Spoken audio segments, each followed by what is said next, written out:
माननीय अध्यक्ष जी, मैं आपका आभारी हूं। आपने शिक्षा विभाग की इस चर्चा को सफलता के साथ चलने के लिए गृह में अनुमति दिया। डिमांड्स फॉर ग्रांट में एजुकेशन को बिजनेस एडवाइजरी कमेटी ने सर्वसम्मत निर्णय करके आज एक सफल चर्चा हुई है।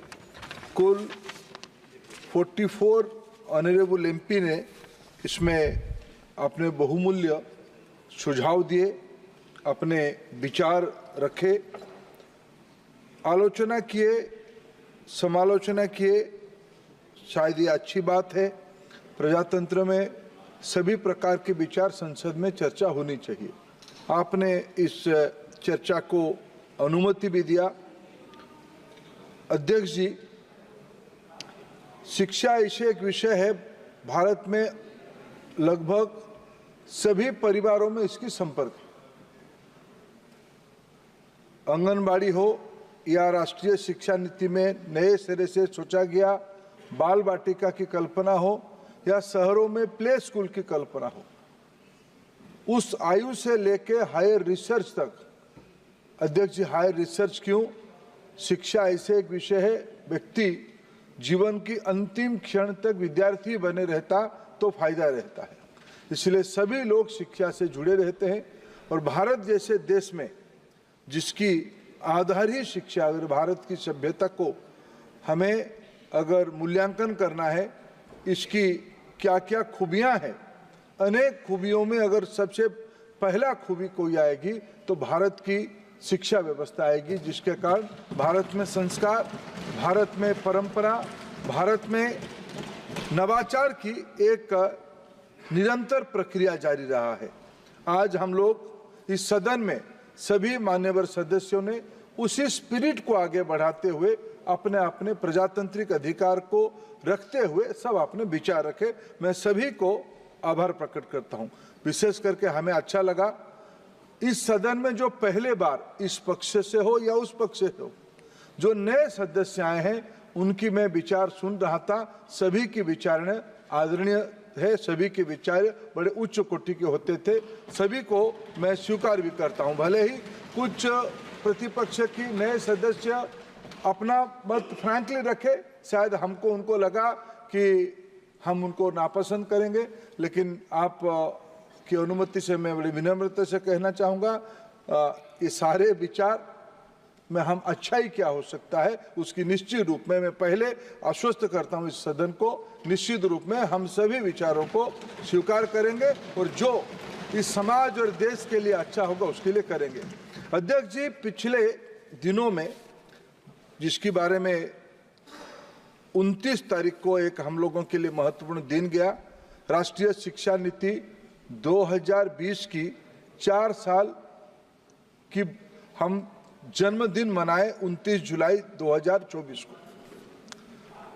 सभी ने भी कहा 34 साल के बाद देश में राष्ट्रीय शिक्षा नीति सामने आई। राष्ट्रीय शिक्षा नीति हमारी सौभाग्य है। इसी क्षण में राष्ट्रीय शिक्षा नीति का क्रियान्वयन भी देश में चल रहा है। इसकी कई सारे फीचर्स है। ये राष्ट्रीय शिक्षा नीति सिर्फ 60 पेज की एक पॉलिसी डॉक्यूमेंट नहीं है। ये भारत की नवनिर्माण के लिए, विश्व की नागरिकों की भाईचारा बढ़ाने के लिए, विश्व की सभी समस्याओं की समाधान की रास्ता आज के दिनों में भारतीय नागरिकों की दायित्व बनता है और उसमें राष्ट्रीय शिक्षा नीति उसकी अहम दार्शनिक तत्व है। ऐसे सर्वसम्मति से आज देश उसको स्वीकार करता है। इसको विमर्श के ऊपर आगे सामने लाया गया है। शायद संविधान सभा के बाद ये युवाओं की देश है, ये नेशन ऑफ यूथ है। शायद दुनिया में हमें अभी सौभाग्य मिला है, जितने दुनिया की आबादी है, युवाओं की जनसंख्या इन दिनों में भारत में सबसे ज्यादा है, जिस समय में हम इस राष्ट्रीय शिक्षा नीति को क्रियान्वयन कर रहे हैं।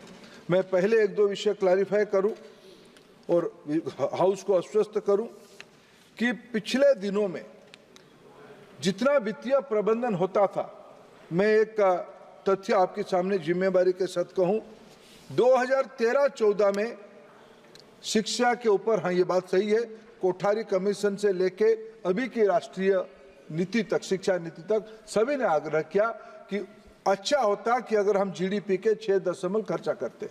इसमें मैं भी स्वीकार करता हूं, मैं उसको समर्थन भी करता हूं।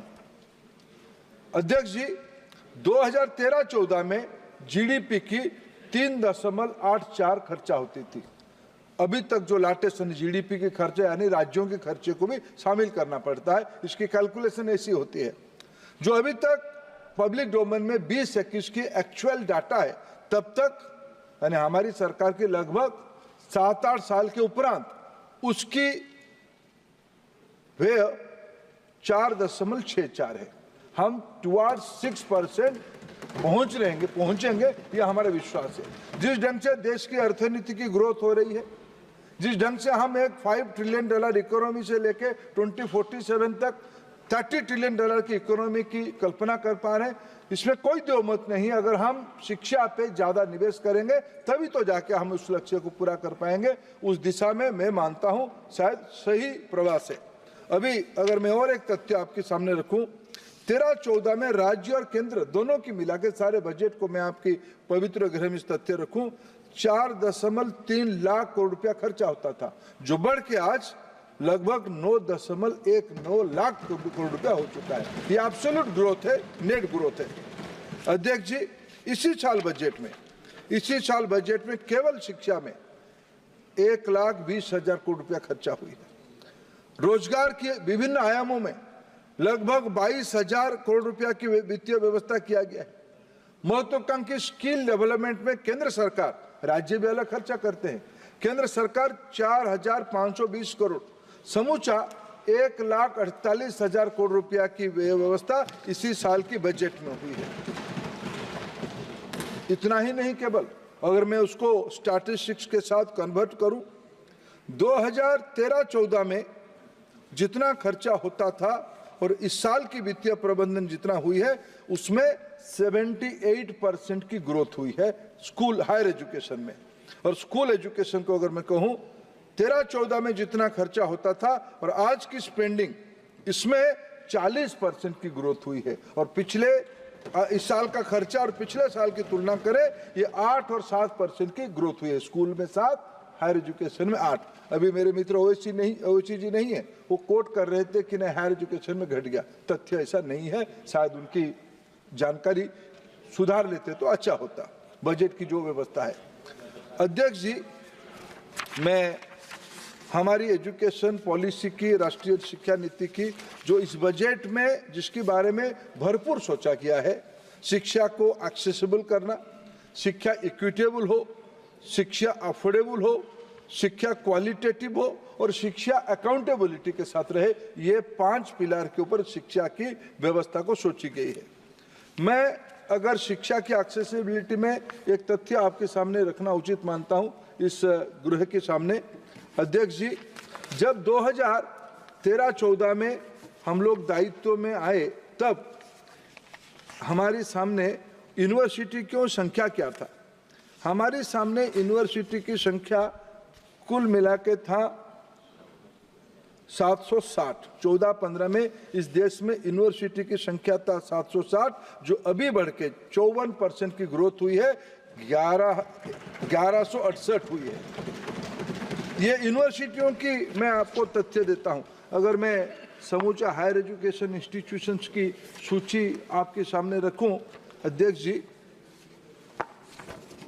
मैं 1 मिनट आपको समय लूंगा, इतने विषय आए हैं। आज IIT, IIM, NIT, ये सारे में आज उच्च शिक्षण संस्थानों में काफ़ी वृद्धि की गई है। अध्यक्ष जी, अगर मैं केवल उच्च शिक्षण संस्थान की नहीं कहूँगा, अभी हमारे राजस्थान के मित्र बैठे हैं, वो आदिवासी शिक्षा के बारे में उल्लेख कर रहे थे। मैं एक विषय आपके सामने ध्यान आकर्षण करना चाहता हूँ। अध्यक्ष जी, प्रधानमंत्री जी ने PM जनमन ऐसे एक स्कीम लाए, विशेष करके हमारे देश में जो प्रिमिटिव ट्राइब्स है वो बहुत कम संख्या में है, उनकी कुल मिला के समूचा इसकी जोड़ करे तो कुछ लाखों में होंगे।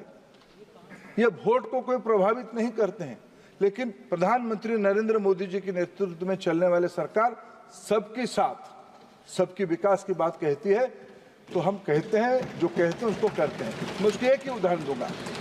आज पीएम जनमन में हमने तय किया है 500 हॉस्टल्स उन जिलों में बनाया जाएगा जिसमें 119 हॉस्टल की काम शुरू हो गई है।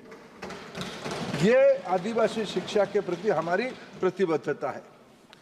अध्यक्ष जी, आज इक्विटी के बारे में चर्चा हुई। कई मित्रों ने इन दिनों में विशेष करके महिलाओं की शिक्षा के बारे में कहा कि भाई बच्चों की संख्या घट रही है, बच्चों की संख्या बढ़नी चाहिए। मैं कुछ तथ्य आपके सामने रखना चाहूंगा। उच्च शिक्षा में 14-15 को बेस मानते हुए अगर हम 21-22 में तुलना करें, आज जीईआर की संख्या बच्चियों की शिक्षा में 32% की ग्रोथ हुई है। इन दिनों में यह सबसे बड़ा उपलब्धि है। अध्यक्ष जी, उसमें विशेष करके आज तो हमें गौरवान्वित होनी चाहिए, आनंदित होनी चाहिए। लड़कियों की पढ़ने में, स्टेम एजुकेशन में अगर दुनिया में सबसे ज्यादा कहीं बच्चियां पढ़ते हैं, उस देश की नाम है भारत। 43% की ग्रोथ हुई है इन दिनों में। एससी स्टूडेंट में 44% राइज एससी स्टूडेंट में हुई है, और उसमें से भी 51% एससी गर्ल स्टूडेंट में हुई है। आज के दिनों में एससी गर्ल स्टूडेंट्स की पढ़ना बढ़ी है। एसटी स्टूडेंट्स में 65% की राइज हुई है, और उसमें 80% फीमेल स्टूडेंट्स बढ़े हैं इन दिनों में। ओबीसी स्टूडेंट्स में 45% की राइज हुई है, और उसमें महिलाओं की संख्या 49% बढ़ी है। अध्यक्ष जी, मैं इंस्टीट्यूशंस की बात कह रहा था। 2013-14 में central university, IIT, IIM, NIT, triple IT, IISER, IISc जैसे संस्था 115 होते थे। देश की आजादी के उपरांत इतने दिनों में 7 दशक के बाद 115 इंस्टीट्यूशन, प्रधानमंत्री नरेंद्र मोदी जी के नेतृत्व में लगभग उससे 50% की ग्रोथ हुई। 42 नया इंस्टीट्यूशन खुले हैं, 157 इंस्टीट्यूशन आज देश में काम कर रहा है। अध्यक्ष जी, हमने इंक्लूसिव एजुकेशन की बात कही। पहले स्कूल शिक्षा में बच्चों को, जो विशेष करके दिव्यांग बच्चे हैं, उनको समझने में बहुत दिक्कत होती थी।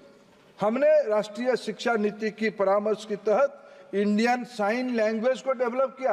आजकल आप देख रहे होंगे सभी सभाओं में, सभी स्कूल्स की पढ़ाई में इंडियन साइन लैंग्वेज को प्राथमिकता दी गई है।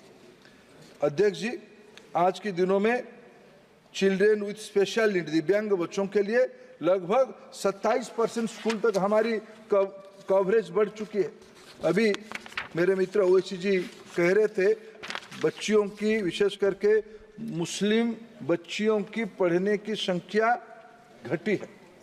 अध्यक्ष जी, तथ्य तो ऐसा नहीं कह रहा है। मैं आपके सामने इस गृह में तथ्य रखना चाहता हूं।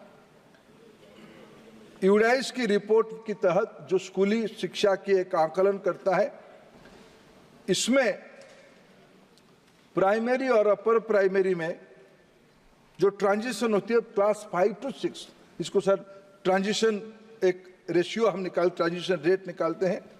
आज देश की स्टैंडर्ड 5 से 6 जाने में नेशनल एवरेज है 93.2, और मुस्लिम बच्चों के अंदर इस रेट की संख्या 89.3, ये लगभग नेशनल एवरेज की नजदीक है। अपर प्राइमरी टू सेकेंडरी जाने में, यानी 8 से 9 जाने में नेशनल एवरेज है 88.8, मुस्लिम स्टूडेंट्स के बीच में है 82.2। सेकेंडरी टू हायर सेकेंडरी जाने में नेशनल एवरेज है 78.4, मुस्लिम स्टूडेंट्स में 70.4। मेरे मित्र, बड़े विद्वान मित्र है ओवैसी जी और बाकी कई मित्रों ने कहा, देखो मुस्लिम समाज में डर पैदा मत कराओ। ये सरकार, मैं नई सदस्य आई है इकरा हुसैन, उसकी सोशल मीडिया में खूब चीज इन दिनों में मैंने उसको देखा है। आज उसकी भाषण भी मैंने, आदरणीय सदस्य की भाषण मैंने सुना। मैं आपकी अनुमति लेके एक लघु मंतव्य दूंगा। बहुत अच्छी बोली। मैं सोच रहा था जब मन से बोल रही थी ठीक बोल रही थी, जब पार्टी वाला चीज आ जाता था थोड़ा भ्रमित हो जाती थी, लेकिन अच्छी बोली, उनको बधाई। मैं बताना चाहता हूं, अभी कहा गया कि मुस्लिम को क्यों आप ऐसे देखते हो। अध्यक्ष जी, देश के प्रधानमंत्री नरेंद्र मोदी जी को सौभाग्य मिला, उनके निर्णय के कारण अलीगढ़ मुस्लिम यूनिवर्सिटी की गठन 1875 में हुई। इतने दिनों में अलीगढ़ मुस्लिम यूनिवर्सिटी में पहला महिला वाइस चांसलर कभी नियुक्ति हुई तो इन दिनों में हुई, जिनका नाम प्रोफेसर नीलिमा खातून। उसी यूनिवर्सिटी में पढ़ी हुई, साइकोलॉजी में पीएचडी की थी।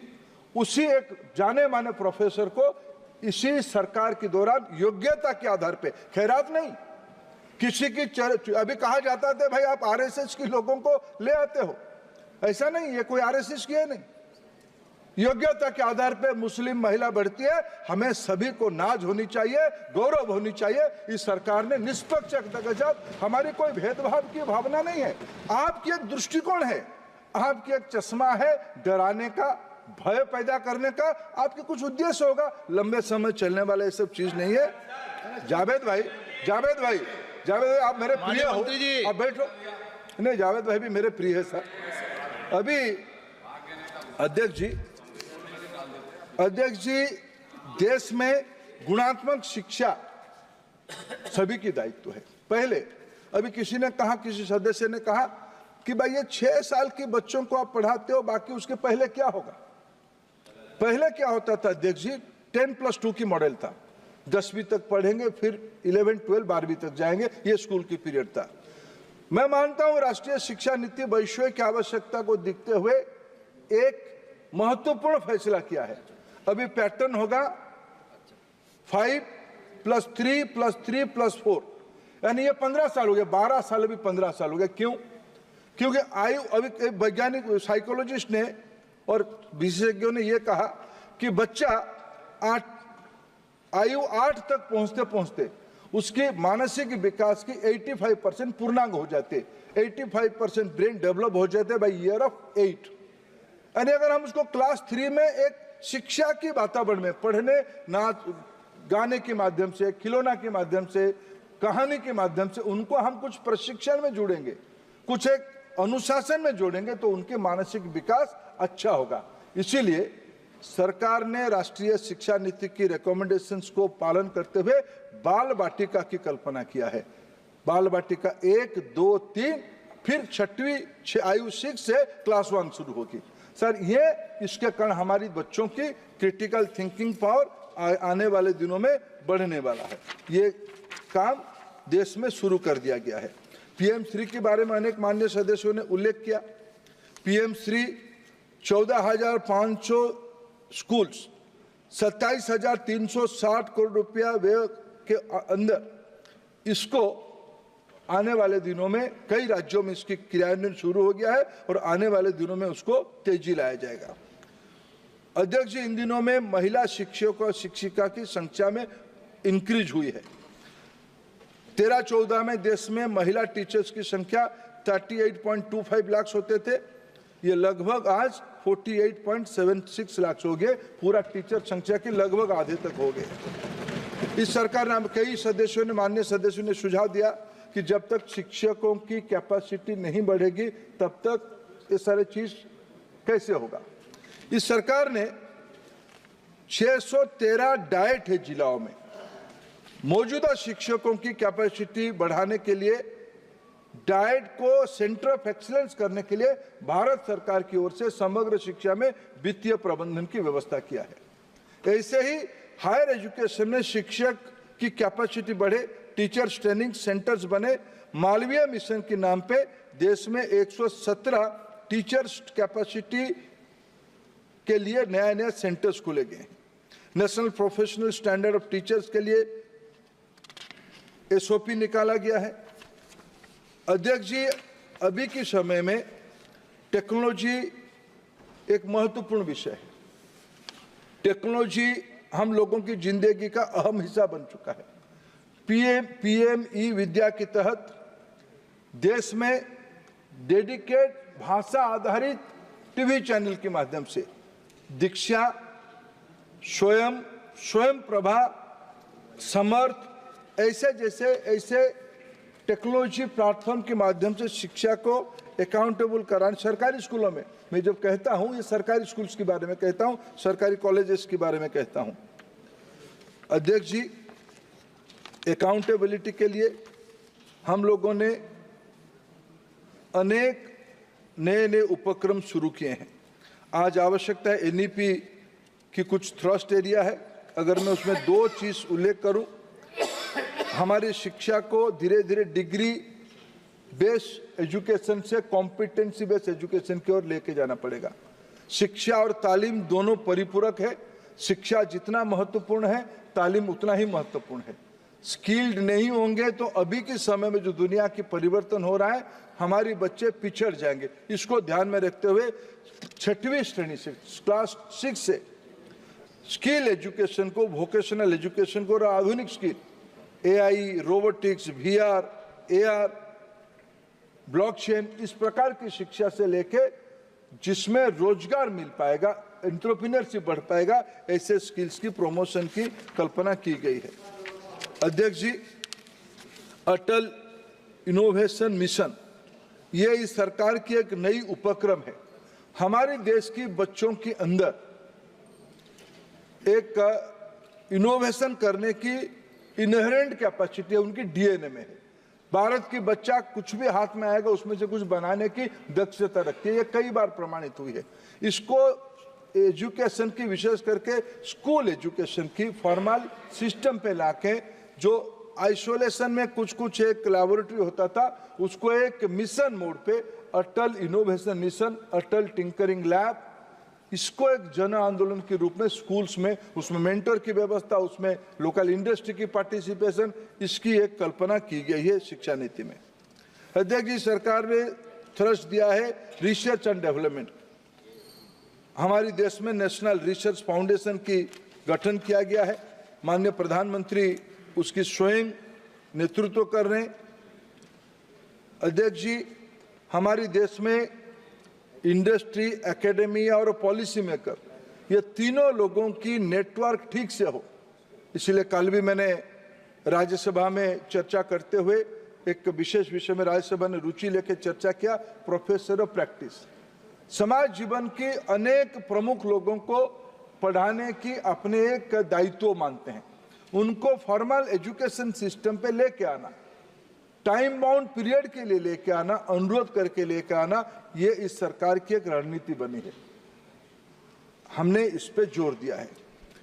अध्यक्ष जी, शिक्षा को जैसे फ्यूचरिस्टिक बनाना है, वैसे ही शिक्षा को जड़ से जुड़ के भी रखना पड़ेगा, रूटेड करना पड़ेगा।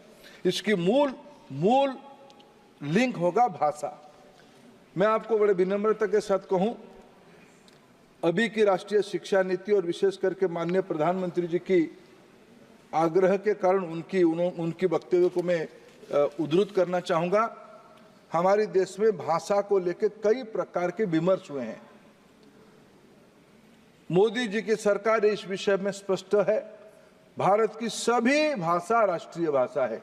वो तेलुगु हो, मलयालम हो, तमिल हो, पंजाबी हो, उड़िया हो, ओहमिया हो, बंगाली हो, मराठी हो, गुजराती हो, ये सभी भाषा, हिंदी, सिंधी, ये सारे भाषा, उर्दू भी निश्चित रूप में होशी जी, 22 शेड्यूल लैंग्वेज, सभी भाषा राष्ट्रीय भाषा है। सांथाली उसमें आता है, सांथाली उसमें भी आता है।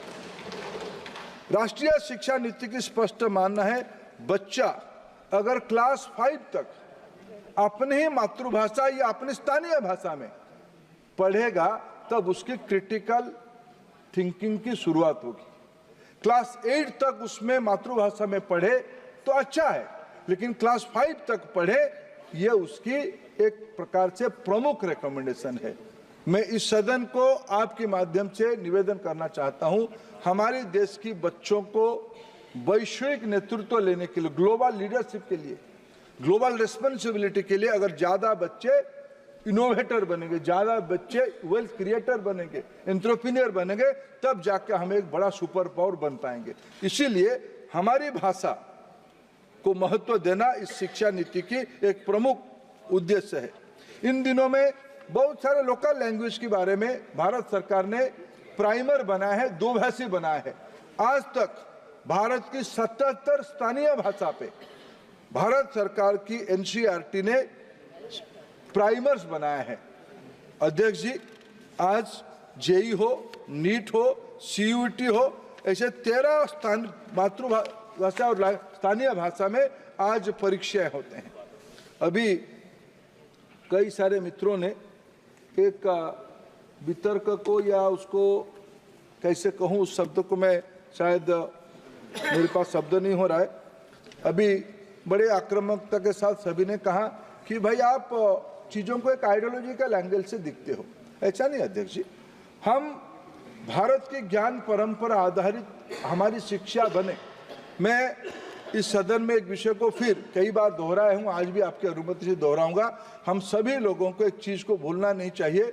1835 में जब भारत की उस समय के एक प्रशासक जो शिक्षा देखते थे, मैकॉले, ब्रिटिश पार्लियामेंट में क्या भाषण दिए थे? उन्होंने कहा था कि भारत एक अद्भुत देश है, भारत को ऐसे जीता नहीं जा सकता है। भारत में कई सारे विषयों में मूलभूत धारणाएं कुछ अलग है। जब तक हम उसकी संस्कृति को मटियामिट नहीं करेंगे, उनको अगर जमीन तक नहीं लेके आएंगे, तब तक भारत को जीतना संभव नहीं। इसलिए भारत की शिक्षा व्यवस्था को हमको नष्ट करना पड़ेगा, एक पाश्चात्य ढांचा को हमारे ऊपर थोपना चाहिए, ऐसा मैकॉले का रिकमेंडेशन है। इसीलिए आज हमारी मान्यता है, हमें 21वीं सदी में भारतीयता के ऊपर, मैं अगर अनुमति दूं तो मेरे बहन कानीमोझी जी स्मित हास्य कर रहे हैं, मैं उनको कहूं भारतीयता का अर्थ क्या है?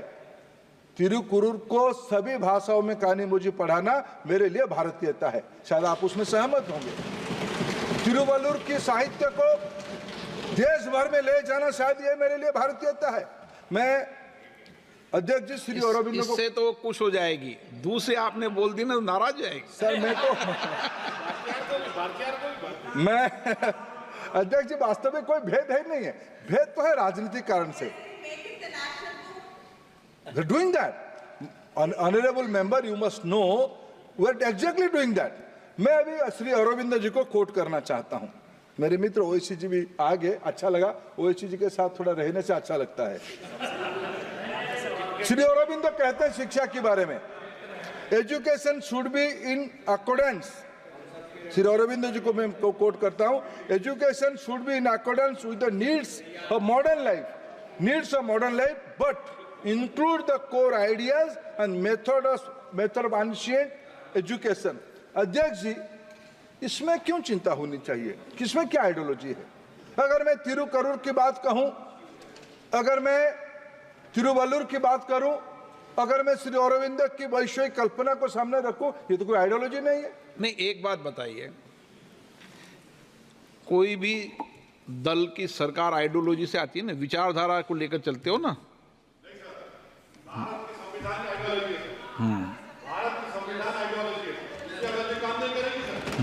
संविधान आइडियोलॉजी है सर, मेरी आइडियोलॉजी क्या काम आएगी इसमें? मैं किस पे ओत ले रहा हूं? संविधान पे ओत ले रहा हूं सर। आप गोलवालकर की आइडियोलॉजी क्या काम में आएगी? नहीं आएगी ना सर।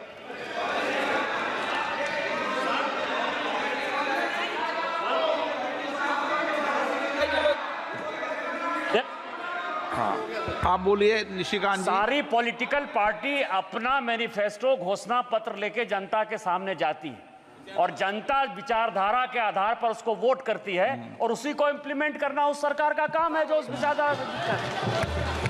और हम संविधान को मानते हैं, यही कहते हैं। संविधान में सभी पॉलिटिकल पार्टी की आस्था है, इसीलिए वो रजिस्टर्ड पॉलिटिकल पार्टी है। इसीलिए संविधान अलग है, आइडियोलॉजी अलग है। जो विषय रख रहे थे मंत्री जी, राजनीति आइडियोलॉजी की बात कर रहे थे। रामजी लाल वर्मा जी, आपके कुछ कह रहे थे?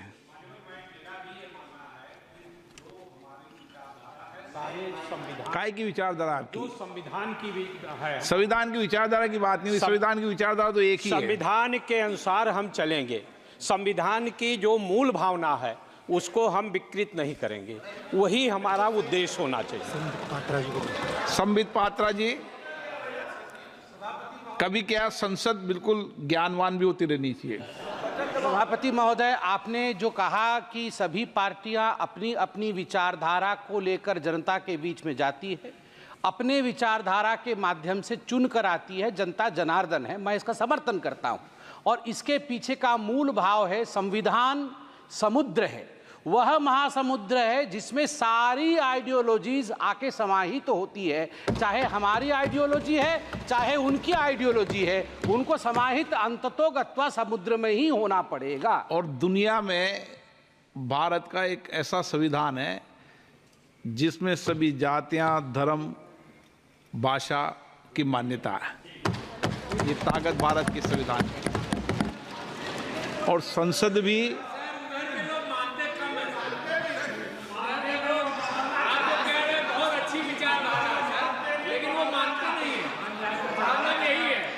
माननीय मंत्री जी,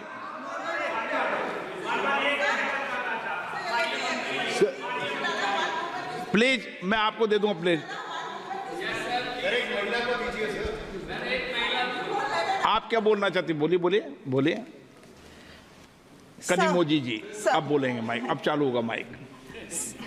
Thank you, sir. Sir, there was a time when women were not allowed to be educated. It was much before the British came here. There was a time when all communities were not allowed education. So we should not go back to कहाँ that. अधिकार नहीं था शिक्षा लेने का? Sir? Sir, no, where? एक minute, Please read the Manusmriti. आप सब बैठ जाइए ना, मंत्री जवाब देंगे। Please read the Manusmriti. Sir, my grandmother was not allowed to go to college.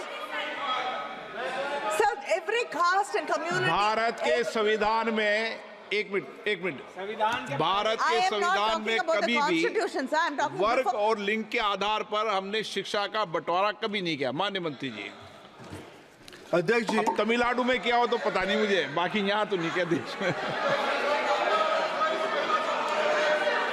अच्छा, एक मिनट माननीय मंत्री जी, आप पूरी बात कर लें, आप बात पूरी कर लें।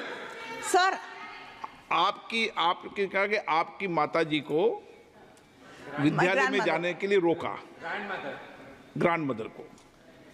वो सामाजिक रूप से अलग अलग प्रदेशों के अंदर इस विषय को लेकर आंदोलन हुए थे, लेकिन संविधान के अंदर हमेशा हम संविधान से चलते हैं, संसद संविधान में चलती है।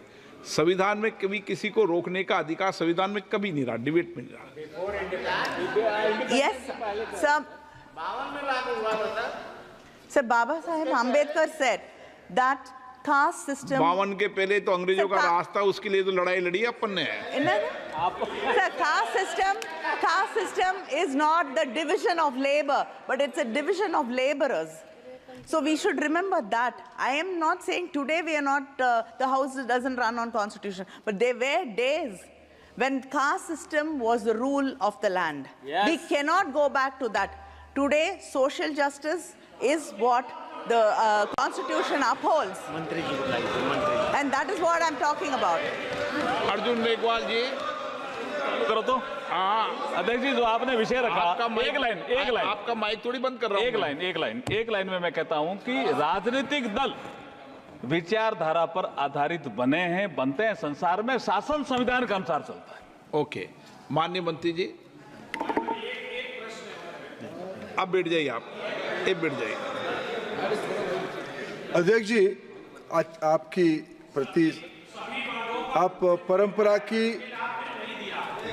अध्यक्ष जी, आप परंपरा की नई मिसाल भी खड़ा कर रहे हैं। शायद इन दिनों में शायद हाउस इसीलिए है, एक अच्छा विषय पे पक्ष विपक्ष रहे, चर्चा हो, उसमें से कुछ अमृत निकलना ही निकलना है।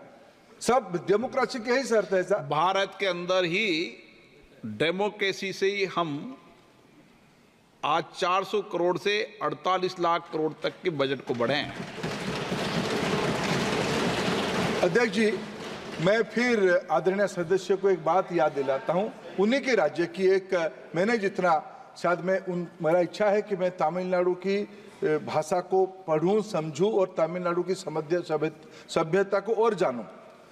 इसी संसद की जब नींव रखा गया था, इस नया भवन की जब नींव रखा गया था, माननीय प्रधानमंत्री जी ने एक भाषण दिया था। आप भी आदरणीय अध्यक्ष जी उपस्थित थे, आप भी मंच पे थे। प्रधानमंत्री जी ने कहा कि देश विश्व में प्रजातंत्र के बारे में कई धारणा है, भारत प्रजातंत्र की जननी है। भारत में कब प्रजातंत्र के बारे में सोचा गया? तमिलनाडु की तंजावुर के पास 4th सेंचुरी में, उन दिनों में पंचायत व्यवस्था कैसे रहेगी और पंचायत में अगर कोई प्रतिनिधि को, कोई चुने हुए व्यक्ति को कुछ गड़बड़ी किया, निकालना कैसा है, उसकी भी एसओपी उस शिलालेख में लिखा गया था। ये मेरे भारत की सभ्यता है, यही अध्यक्ष जी मेरा आइडियोलॉजी है, इसी को लेकर मैं गौरव कर रहा हूं। दूसरी बात रहा महिलाओं के बारे में, महिलाओं के बारे में कहा गया। अध्यक्ष जी, मैं जिस प्रांत से आता हूं वो मेरा महाप्रभु की प्रांत है, मेरा परिचय महाप्रभु जगन्नाथ है। महाप्रभु जगन्नाथ जी की धर्मपत्नी महालक्ष्मी है। 1500 सदी में मां महालक्ष्मी ने, एक लोक कथा में है, महाप्रभु जगन्नाथ जी और उनके बड़े भाई जात पात की बात की है। महालक्ष्मी जी को पसंद नहीं हुई। महालक्ष्मी किचन के इंचार्ज थे, वो घर छोड़ के किचन बंद कर दिया, उनको भूखो रहना पड़ा। फिर जाके माफी मांगा, महाप्रभु ने माफी मांगा अपनी धर्मपत्नी को, माफ करो, हम जात पात की बात नहीं करेंगे। ये 1500 सदी में मेरे वहां के फिलोसोफर बलराम दास जी ने लिखा है। मेरे सभ्यता में महिलाओं को महिमा मंडन, मैं तो अर्धा नारीश्वर का पूजक हूँ। सब मैं महाप्रभु शिव भगवान की, यहाँ तो भगवान की फोटो दिखाया गया था, अभी ठीक संबित पात्र भी याद दिलाया था। शिव भगवान की आधे पार्वती है, आधे शिव जी है। इसकी अर्थ मेरे सभ्यता अर्धनारीश्वर को पूजा करता है, और मैं सर यही मेरा आइडियोलॉजी है। और उसमें कोई विषय में ये किसी की किचन देखो बंद मत कराओ आप। अध्यक्ष जी, इस सदन में शिक्षा के ऊपर चर्चा करते हुए ये कहा गया कि यहाँ आपको बाद में पता चला,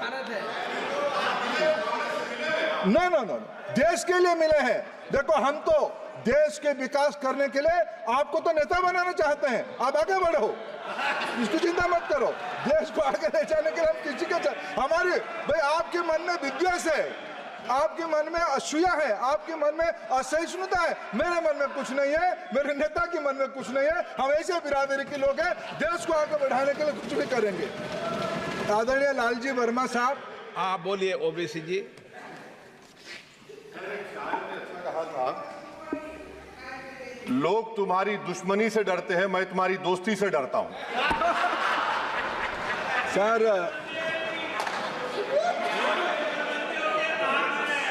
सर हम घूमते यही तो सदन है।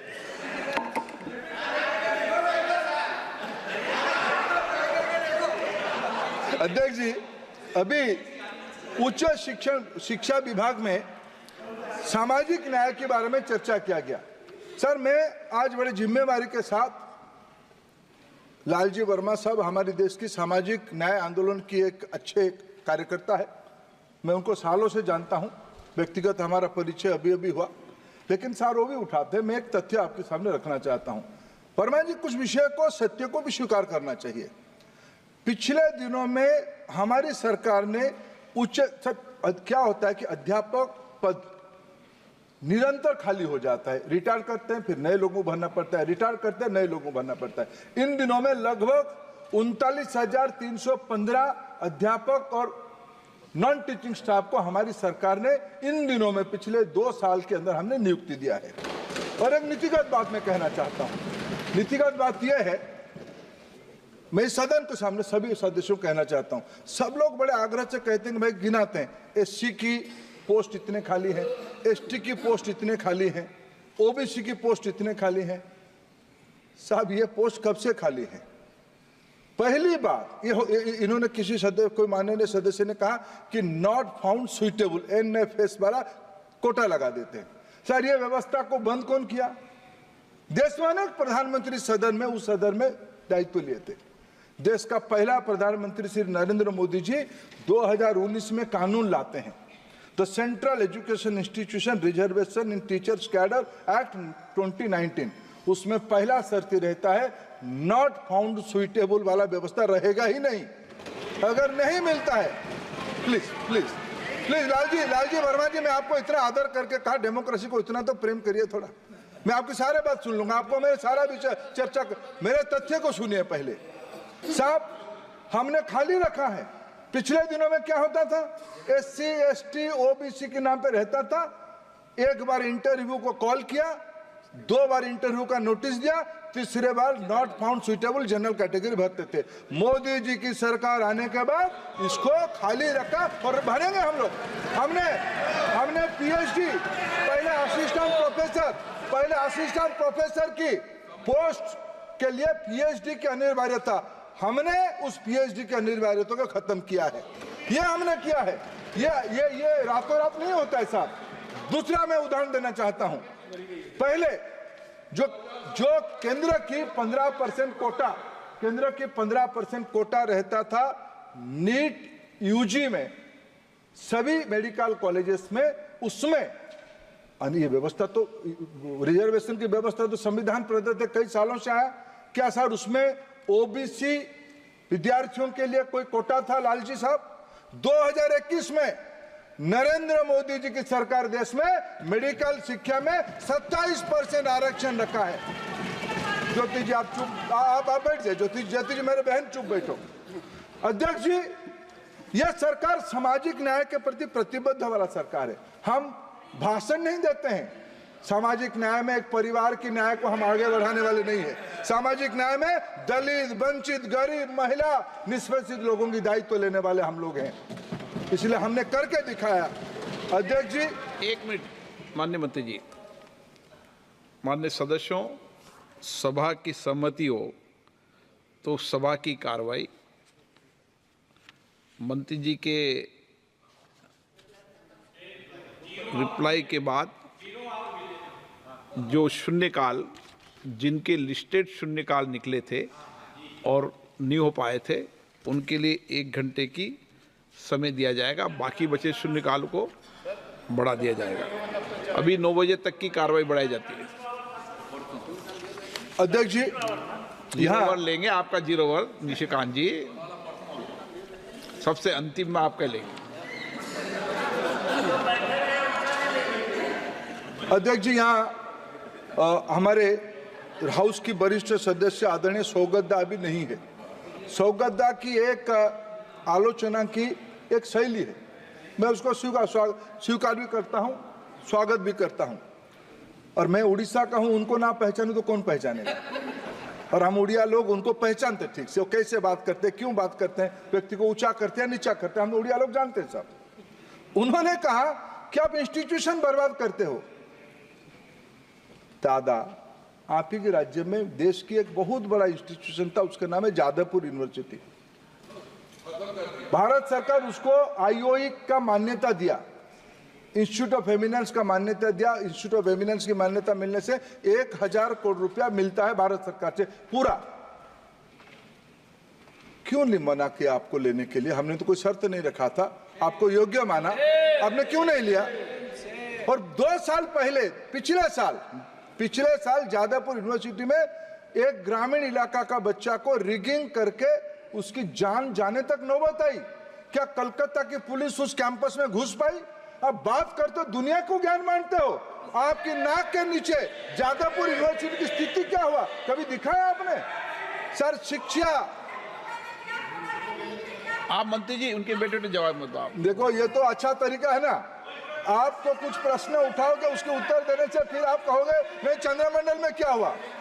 अध्यक्ष जी, भारत सरकार विद्यार्थियों में नए उपक्रम, एक भारत श्रेष्ठ भारत के कार्यक्रम आज चालू हो रहा है। युवा संगम के नाम पे देश की हर एक राज्य की विद्यार्थी, तमिलनाडु के विद्यार्थी जम्मू कश्मीर जाता है, गुजरात के विद्यार्थी सिक्किम जाता है, राजस्थान के विद्यार्थी, सर मेरे राज्य राजस्थान के कुछ विद्यार्थी आए थे मेरे राज्य उड़ीसा में, मैं सौभाग्य से उनको मिलने का सौभाग्य मेरे को मिला।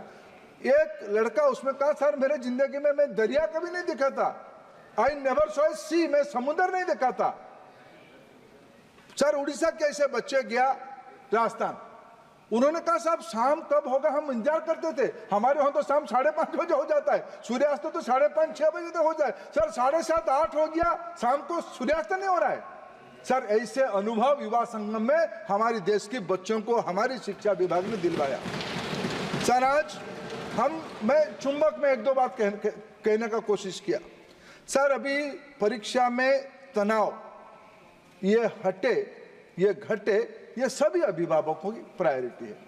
सर पिछले 5-6 सालों में निरंतर, और कोई नहीं, एक गार्डियन के नाते, एक पिता के नाते, एक बड़े भाई के नाते, एक दादा के नाते, देश की प्रधानमंत्री नरेंद्र मोदी परीक्षा पे चर्चा में बच्चों से गपशप करने के लिए आते हैं। उसमें भी कुछ लोगों को सहिष्णुता नहीं है, मजाक करते हैं। अगर साहब कोई घर के बड़े बच्चों से आदर से बात करे, अगर सर ये हमारा सभ्यता है क्या, यही मजाक की पात्रता होगा क्या? सर जिनकी संस्कार जैसा है वैसे ही करेंगे बात। सर आज हम बोर्ड एग्जामिनेशन को 10वीं और 12वीं में बोर्ड एग्जामिनेशन होती है, राष्ट्रीय शिक्षा नीति ने परामर्श दिया है बोर्ड एग्जामिनेशन को 2 बार करो। सर 25-26 शिक्षा वर्ष से इस देश में सीबीएसई तो हम राज्य की बोर्ड को अनुरोध करेंगे ट्वाइस बोर्ड एग्जामिनेशन करने के लिए। ये एक मूल शैक्षिक सुधार है, ये मैं मानता हूं। अध्यक्ष जी, हमें 21वीं सदी की चुनौतियों को समझना है। भारत युवाओं की देश है, भारत ज्ञान आधारित देश है, भारत की नियति में एक बड़ी अर्थनीति बनने का तय है। भारत सिर्फ अपने के लिए सोचने वाला देश नहीं है, विश्व बंधु की कल्पना की देश है भारत। राष्ट्रीय शिक्षा नीति 2020 और इस बार की वित्तीय प्रबंधन उस दिशा में एक बड़ी कदम है। मैं विनम्रता के साथ आपका आभार प्रकट करता हूं। ऐसे महत्वपूर्ण विषय में सभी माननीय सदस्यों का आलोचना, परामर्श, समालोचना सभी को आपने स्थान दिया। बहुत बहुत धन्यवाद। आज भी जब आज जापान के महामहिम स्पीकर आए थे, जब उनसे हमारी चर्चा हो रही थी तो उन्होंने आग्रहपूर्वक कहा कि भारत के नौजवानों की बौद्धिक क्षमता बहुत बेहतर है और इसलिए आईआईटीएन जो स्किल करने वाले हैं उन बच्चों को, हम अधिकतम बच्चों को जापान में और जापान के बाद भारत में भी उन बच्चों को हम कहीं ना कहीं नौकरी देना चाहते हैं। ये भारत की ताकत बढ़ती जा रही है। और मैं आपको बताऊं, दुनिया में मैं जितने भी देशों में गया हूं, उन दुनिया के देशों में भारत के नौजवानों की बौद्धिक क्षमता, उनका इनोवेशन की क्षमता, उनका चिंतन, उनके विचार के कारण भारत की ताकत दुनिया में बढ़ रही है। ये शिक्षा का हमारा महत्व है।